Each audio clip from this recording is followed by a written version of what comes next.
দেবাশিসদা দেখুন, লোডশেডিং প্রসঙ্গটা সেই নন্দীগ্রামের পর্বের পরপর বারবার ঘুরে ফিরে এসছে। তৃণমূল এখানে বারবার দাবি করে যে লোডশেডিং করেই নন্দীগ্রামে মমতা বন্দ্যোপাধ্যায়কে হারানো হয়েছে।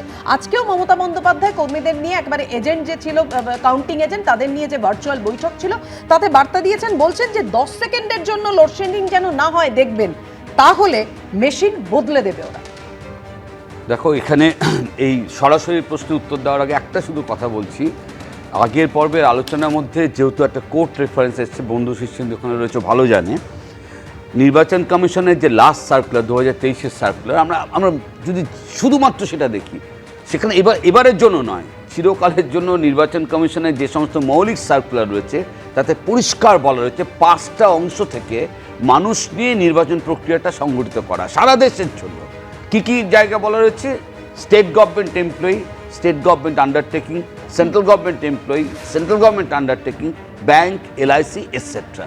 ফলে আলাদা করে এই 5টা কম্পোনেন্টের মধ্যে থেকে কোনো একটা কম্পোনেন্ট নিয়ে হইচই কোর্টে গিয়ে চর্চা করা কেন হয়েছে বলতে পারবো না, কারণ এগুলো কিন্তু নির্বাচন কমিশনের কাজে এবিসি বলতে যা বোঝায় সেই বেসিক সার্কুলারের বিষয়বস্তু, সেটা আজকে বিচারের ব্যবস্থায় চলে গেছে। একটা জানবার জন্য মানুষকে এটা বললাম।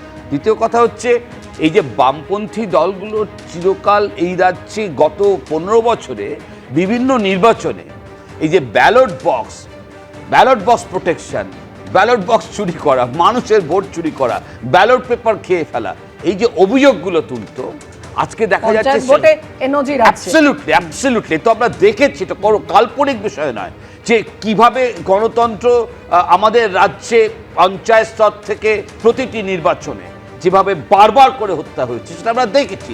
এবার নিশ্চিতভাবে ইলেকশন কমিশনের কিছু জায়গা এক্সেস আছেন, সেটা সমালোচনা সবাই করবে, এসআইআর এর নাম বাদ যাওয়া থেকে, কিন্তু এখানেই তো প্রশ্ন উঠছে, এখন স্ট্রং রুম ঘিরে যে আশঙ্কা, যে উদ্বেগের ছবিটা দেখা যাচ্ছে, সেই ছবিটা যদি, এই আশঙ্কা, এই উদ্বেগের জায়গাটা যদি তখন এই ব্যালট বক্সকে ঘিরে থাকতো পঞ্চায়েত ভোটে, তাহলে হয়তো আমাদের সেই হিংসার ছবিটা দেখতে হতো না এবং ভয়ের ছবিটাও দেখতে হতো না।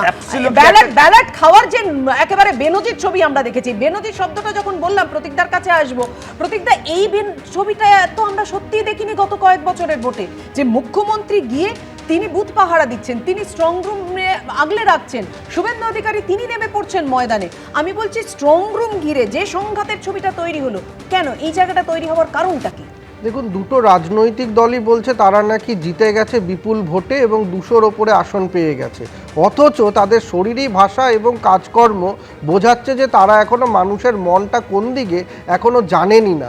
তারা ভাবছেন যে এই স্ট্রং রুমে কারচুপি করে হয়তো অন্য দল বেরিয়ে যাবে। আমার যদি মানুষের আস্থা থাকে, মানুষের ওপরে, মানুষের যে ভোট দিয়েছে তার ওপরে আস্থা থাকে, আমি একটাই কাজ করতে পারি, নির্বাচন কমিশনকে চাপ সৃষ্টি করতে পারি যে আপনারা সম্পূর্ণ ব্যবস্থাটা সুন্দরভাবে আমাদের সামনে রাখুন, যে কোথাও ক্যামেরা বন্ধ হয়ে যাওয়া, কোথাও লাইট নিভে যাওয়া, এগুলো যেন না হয়। কিন্তু একে অপরের ওপরে দোষারোপ করে এই রাজনৈতিক উত্তপ্ত পরিস্থিতি ক্রমাগত, ভোটের সময় তো আমরা দেখলাম, ভোটের পরে এই 4টে দিনও সাধারণ মানুষ কিন্তু রাজনৈতিক উত্তপ্ত পরিস্থিতির বাইরে থাকতে পারছে না পশ্চিমবঙ্গে। তার দায়িত্ব কিন্তু এই দুটো রাজনৈতিক দলকে নিতে হবে। তারা প্রত্যেকবার মানুষের মধ্যে এই আতঙ্ক সৃষ্টি করছে যে না, আপনাদের মতদানটা বিকৃত হয়ে যেতে পারে ইভিএম পাল্টানোর মাধ্যমে। এইটা কেন হবে? তারা ইলেকশন কমিশনকে বলুক যে আপনারা সুন্দরভাবে পাহারা দিন। একে অপরের ওপরে দোষারোপ করছেন, বিজেপি তৃণমূলকে, তৃণমূল বিজেপিকে। এইটা কেন হবে যেখানে মানুষের মতদান এখন সংরক্ষিত? এবিপি আনন্দ, এগিয়ে থাকে, এগিয়ে রাখে।